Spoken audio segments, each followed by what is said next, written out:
Hey everyone, today on the G3 Boardroom we are going to be reviewing Moonrakers by IV Studios. Yep. And, again, IV Studios gave us this game as a review copy, which we really appreciate. Thank you very much to IV Studios. That being said, we're going to do honest review here. Integrity above all. Yeah. I want to talk about the artwork on here. Hey, that's my thing. No, I'm kidding. Hey, it I is. thought it was my thing. I guess I don't have a thing. I do enjoy the artwork on here. Just the color palette that they have and the graphics themselves. It's I can't say, oh, it looks just like this or just looks just like that. It's kind of unique, and it just aesthetically, I love it. It's just very aesthetically pleasing, and their art direction on this is top notch. I agree. The art is very interesting looking. I do think it's unique. I'm not the kind of person who thinks that art can break a game. Like if I don't like the art, it's a bad game. But I do like when companies seem to put in extra effort or commit to a certain style. I think there's a certain style here that's very interesting. I like it a lot. Yeah, I even like how when there's you've got your player board where you can put a stack like ship parts on, and the default on the board, if you have nothing there, says no part detected. Yeah. They didn't have to put that there. They could have just left it, kind of left it blank. But little things like that really go a long way. Yeah. Oh, we should probably run people through just in case they haven't seen our playthrough or maybe are unfamiliar with the game. Go watch playthrough. Yes. But if you're not going to do that now, if you can do that after, we need to run them through really quick, like how the game goes and what you're trying to do here. Okay, I'll take that. So what you're trying to do here is you are in command of a ship and you're out trying to do contracts. Now on your turn to do those contracts, you have a deck that you're building. It's a deck building game, and you're trying to accomplish the tasks or meet the requirements that are on the bottom of these on the bottom of the contract cards. I almost said objectives, but there are objective cards, so that's not what it is. So you're trying to meet the requirements on the bottom of the contract cards. In order to do that, you can either do them all yourselves or you can ask for help. And then it becomes a negotiating game. And you negotiate, I'm going to do this, you're going to do that, and we'll split the spoils thusly. Now, what happens with that, I got a comment for what happens with the negotiation a little bit later on. But it's an interesting dynamic. But that's basically it. You grab these, they have points on them, and this is how you move up the board. It is a deck builder game. You're grabbing additional cards from the crews, which do special things, or you can also get cards when you get ship parts. The ship parts give you special effects, but they also tend to give you a card on top as well to add to your deck. And again, your deck's becoming better. At the beginning, you're negotiating a lot, and everybody's helping a lot. When you get towards the end, nobody wants to help you, and it becomes, did I build this well enough to make it over the finish line? And then you have people also doing some manipulation to get cards out that look good, that look like you might be able to finish. Bob was doing that a lot. Unfortunately, sometimes a weaker card comes in. There's nothing you can do about that. Also on these cards, there's hazard, which is bad stuff. Every game, there's bad stuff must fall. And so you're rolling dice to see if you take damage. Damage in this, you lose points. There's not, hey, you broke my ship. It doesn't become a Galaxy Truckers on the side, which some people wouldn't like.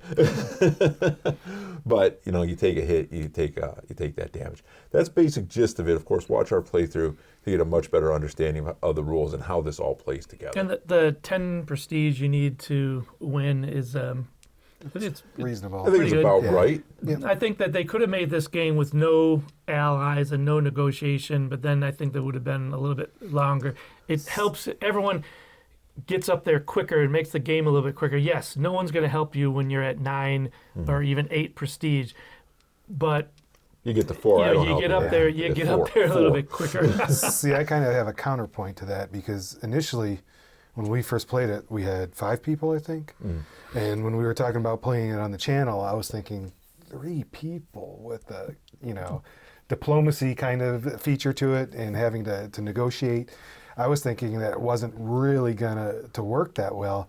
But with the contract cards, when they first came out, they were all pretty expensive.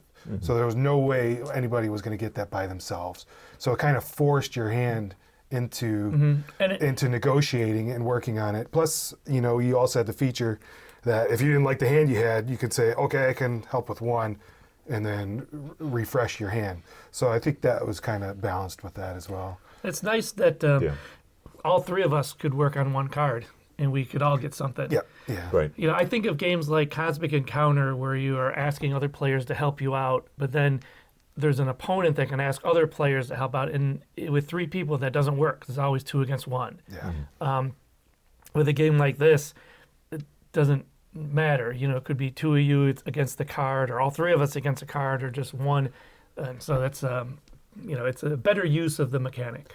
I'd like to talk about that too. I want to come to components. We're getting a little bit far in this video without talking about the components yet, but I want to talk about that specifically.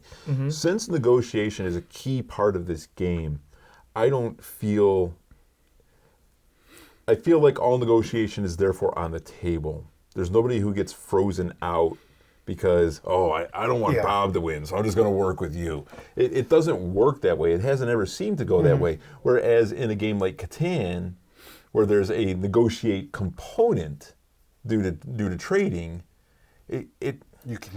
you can single out a player and just be like, okay, we're all not talking to Bob now until he gets some hair on his head. He's done, But that happens in this game. I mean, if when someone gets up to 9 prestige, no one's working with that person. So I think it does come into true. play. But I've played games of Catan where it's like, well, Jason's going to win, so nobody trade with Jason. Oh, you mean at the very beginning? Whole game. Nobody touch him. Nobody. yeah. Nope. Don't do it. Don't do it. And that's not what this is. In this, you can come to terms. Like, okay, this one's worth 2 prestige. How about you take 1, I take 1? Or we had one where I offered a bargain. I was like, well, I'll take 1 prestige and 2 coins, or I'll take 6 coins because I really needed the coins. And so Bob's like, okay, you take 6 coins, I'll take the points. And I go needed watch the the points at the playthrough. time, so- And it's nice that there's these hidden objectives too, because you can gain prestige points On the sneak. Yeah, and that is When very, you very helpful. complete them. Yeah, when you actually get ones you need. Okay, so quick word about components. I like the conversation we're having. I think it's constructive, but I don't want to miss saying something about the components.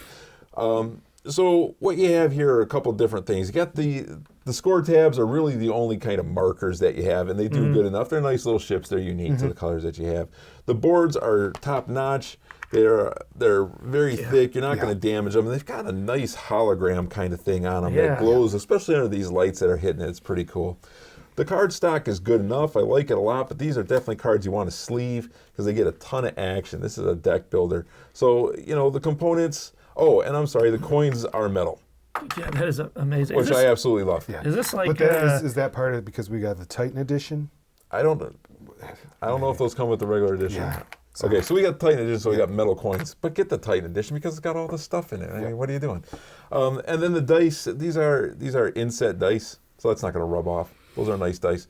Yeah. It's a good quality game all across the board. I don't think any of this stuff will wear out, especially if you sleeve it. Protect your investment, and it's going to last you a long time. But like I said, the boards are really cool. They got a nice kind of It's almost shine like to 'em. almost like a plastic. Yeah, it's like a hologram kind Or of thing. It's pretty something cool. It like just does that anything to the game? No, but it looks pretty. It looks fun. Oh, the artwork is, as Jason mentioned, and I'm still impressed, and I mention it every time that their room at Gen Con last year, all their games have a very really, nice. really good art design to it. Yeah, and they got a very comfortable carpet that you can stand on if you're walking around on It's there nice. or just hang on there all day.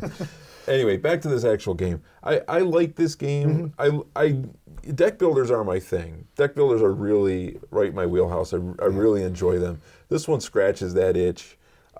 If you're not building your deck with the crew or the ship parts, you're in serious trouble. And the first time we played this, I kind of avoided that. I don't know why. It wasn't something I did. And because I did, I got mollywopped. See, I got smoked. I thought the same thing, so I went with crew early on into my deck, and I felt like I was struggling because I didn't get more That's because parts out there. You and must have ship bought parts. bad crew. Maybe. Just a bad judge of character, I guess. Yeah, I And suppose. one of my first objectives was to get 3 ship parts. Yeah, all from the same manufacturer, wasn't it? Yeah, so that's the first thing that I did. Mine was get 2 from the same manufacturer, and I couldn't do it. They were so expensive. Wow, I got lucky with some cheap ones that are out there. Yeah.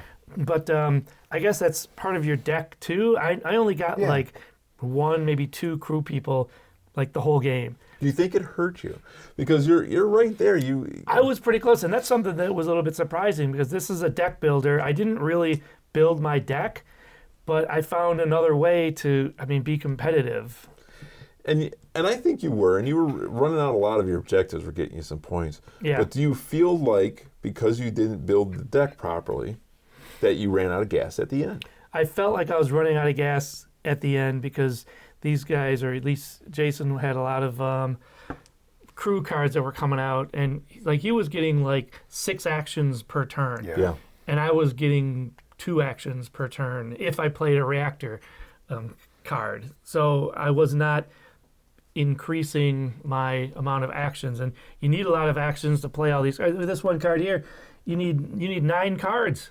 Yeah. You need 9 cards to win that one. And Yeah. if you're only allowed to play 2 cards, you're just not gonna. You need something to increase the amount of actions, which I never was able to do. But yet I was still able to be competitive by the objectives and other stuff. Right. But that's basically it. It's a deck builder. It does what it does well. And if you're going to do one thing, do it well. And I think it does. It's not the base game is not super overly complicated. No. It may look like it. It may but it's look really like it, and not. there's a lot. I do have one comment about the book, though. The main crux of this game is when you're playing cards, you have one action. Everybody has one action. So the first thing you're going to play, most likely, is a react card. Gives you 2 actions. And you start to build your actions, stuff like that. Since that's the main crux of the game, I just feel like it should have been paid attention to more in the book. Like, hey, this is super important right there, man. This is 90% of what you're doing. And I think- it's one page. And it's explained well, but somehow when I read the rules originally, I went right past that page. No, that's on me. It's not on them. But I guess on the next page it says, hey, dummy, go back and make sure you read the previous page. Because you sat here while I was reading it, and I just went flonk right past it. And I don't know how, but it just feels like I said, I don't know why. It's not the rule book's fault. Maybe it's just in my brain. But it's like, that's the main thing you're doing here, and I missed it somehow. Now, it took me 5 seconds to realize I missed it, but it was really an odd experience. I felt like I struggled a little bit because I didn't get those reactors cards as much as I could have. That was the thing. My first ally was +3 actions. Yeah. Yeah. And so it's like, cool. Yeah. And then I drew this one off the top of the deck randomly, which was play your crew member twice. And that guy's only 3. Yeah. He's cheap. Yeah, this is play your crew member twice, provided you can pay for it. So now I got 6 actions. Bam, bam. That's ridiculous. I mean, because the only crew member that I was able to get is like your damage cards are +1 damage. That's not ridiculous. It's good play. And that compared to what that guy does, and then you pair it with, I did not get anything. None of my ship parts were that good where you can play a crew Also member good twice. play. Yeah, no, it's good for you. Well played on my I part. had a good crew member that I was able to pull a card out of my draw deck of my and choice. then play for free. And play for free. So if I was short on the reactors, I could try to do that. But at one point, I was planning on doing it, didn't realize I only had 1 card in my draw pile, and it was not a reactor. So I'm like, oh no, I can't help you.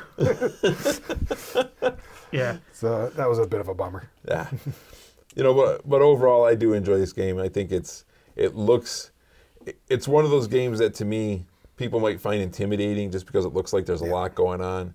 But give it a try. You'll find it's actually pretty basic, and it's a good game. I like it a lot.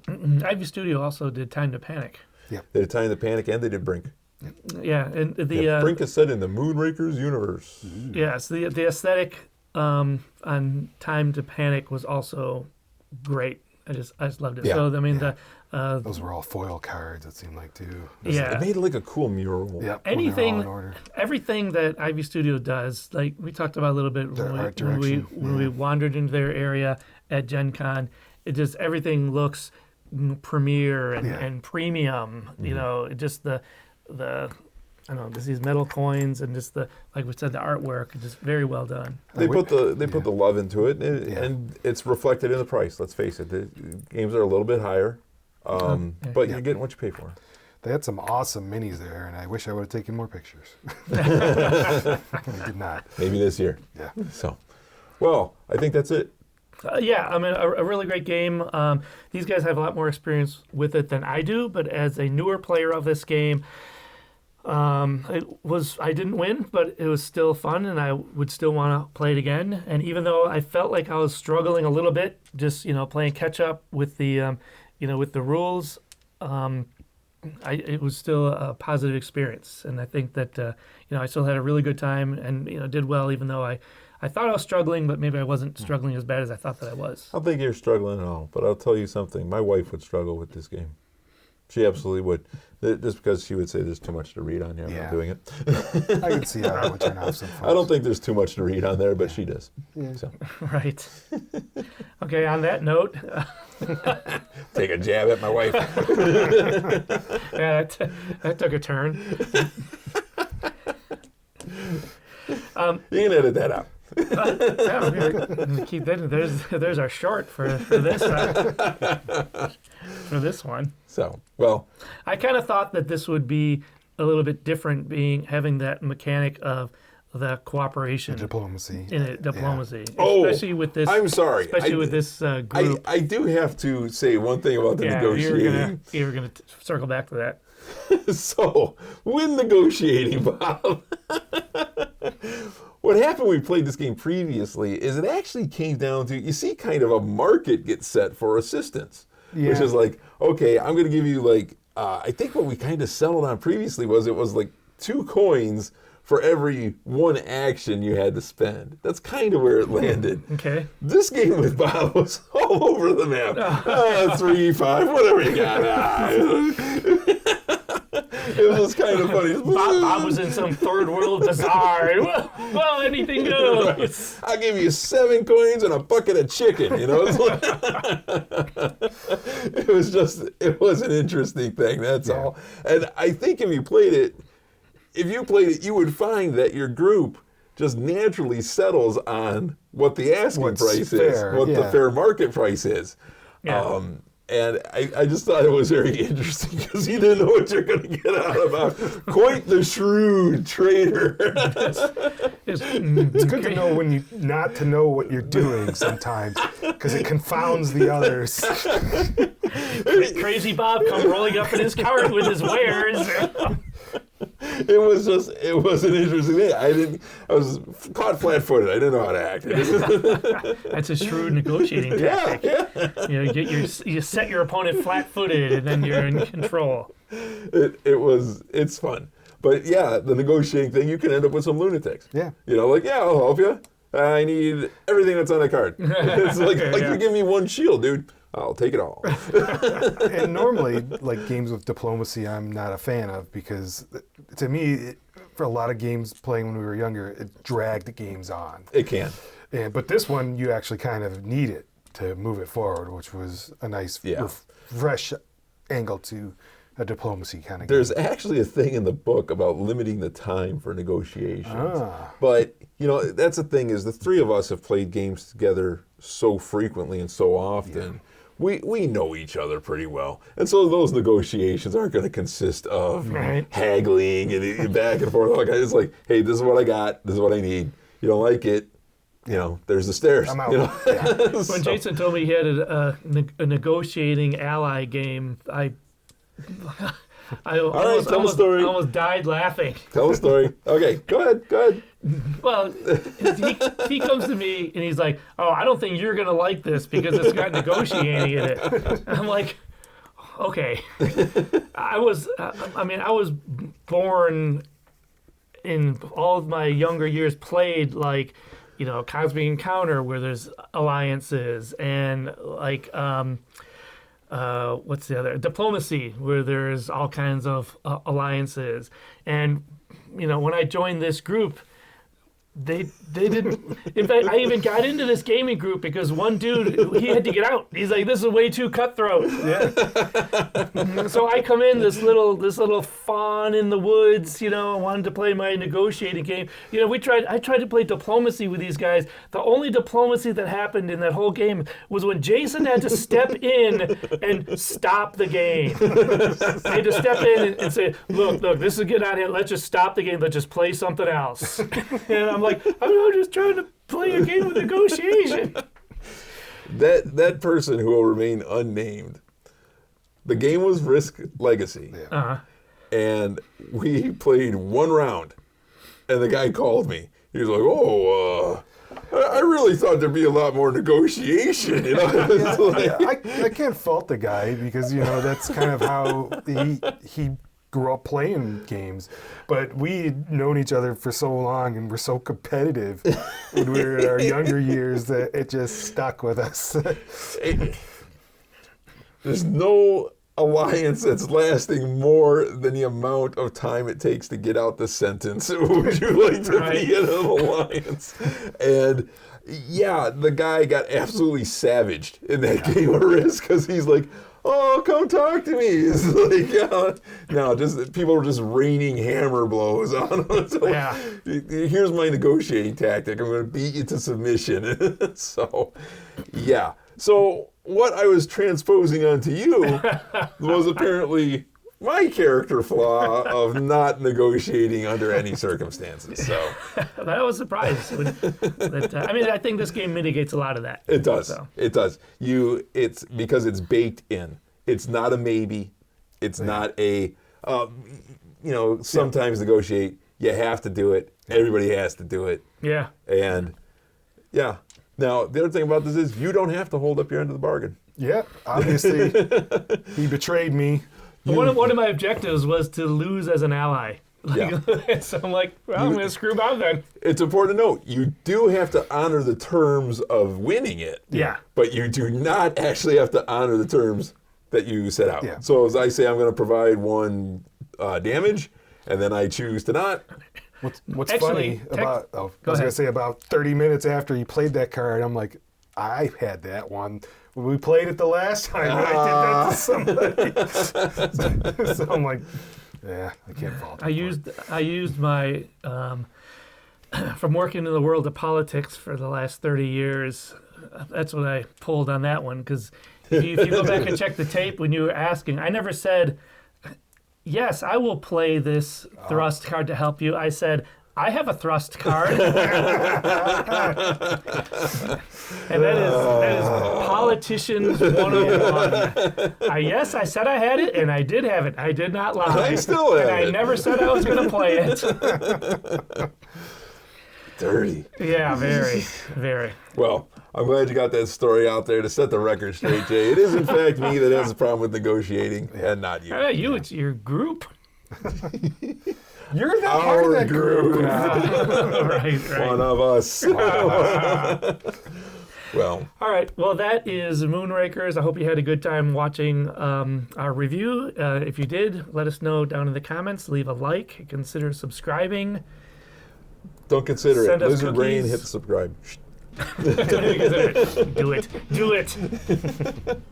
Tell you what, you do it, and we'll give you 10 prestige points. Yeah. So you subscribe, you get 10 prestige points, you automatically beat us in this game. Do you want to say you would give 10 prestige points, or would you like to say, I have 10 prestige I have 10 prestige points that I could give to you in exchange for a subscription. No, I'm not gonna. You done been politics. No, I'm not gonna do that to the our audience. Fair enough. All right. All right, we'll see you next time.